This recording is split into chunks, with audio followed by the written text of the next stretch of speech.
كاميرات المراقبة لها دور كبير في الكشف عن الجرائم في حياتنا. الفيديو اللي قدام حضراتنا ده بيوضح ان في بنت ماشية في شارع، طبعا الشارع زي ما يكون مفيش حد كتير قوي، وواضح في الشارع ان في شاب قاعد على قدامنا زي ما انتم شايفين. البنت جري وراها كلب عادي جدا، شيء طبيعي انها جريت، وطبعا الكلب ده مع الواد ده، يعني الواد ده مربي الكلب ده بحجة ان هو يخوف بيه العيال والشباب.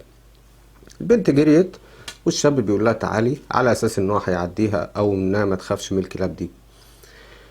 داخل على البيت، مرة واحدة راح ماسكها، طبعا بالظاهر كده ان وقع منها الموبايل فخده وراح يديهولها. مسك البنت وعمل فيها في الشارع زي ما انتم شايفين، بيكتم نفسها عشان خاطر محدش يسمع بيهم، يعني محدش يسمع صوت البنت دي.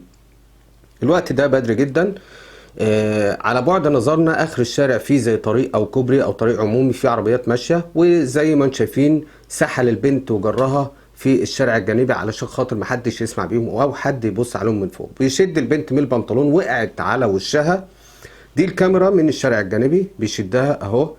الوقعه بصوا بشد البنت من البنطلون، وقعت على وشها، انكفت على وشها. طبعا مفيش صوت ان احنا نعرض الصوت في الحتة دي. حد بص من فوق وقال في ايه، او حب ينجد البنت دي، فبصت قالت له ده في عيل بيتهجم عليها في الشارع والكلاب دي، وطلع يجري من الشارع ده.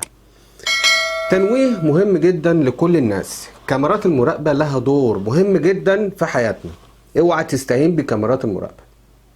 كاميرات المراقبة في الحالة دي لو كانت جودة عالية كانت جابت ملامح 10/10 بوضوح تام، وكنا قدرنا نتعرف على الواد ده وتم القبض عليه. مجرم بيحاول التهجم على فتاة في الشارع مستعينا بكلب بربيه، طبعا بدون رخصة وبدون حاجات كتير، المفروض ان هو يتسأل قانونيا في الحاجات دي.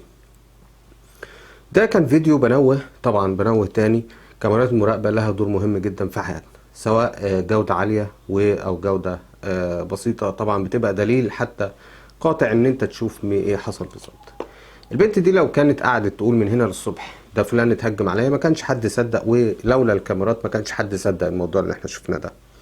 ده بيشدها بقى الله اعلم كان بغرض اغتصاب او بغرض ان هو ياخد الموبايل، بس لو كان نيته ان هو ياخد الموبايل كان خده ساعة ما وقع منها على الارض وكان جري وخلاص الموضوع موبايل.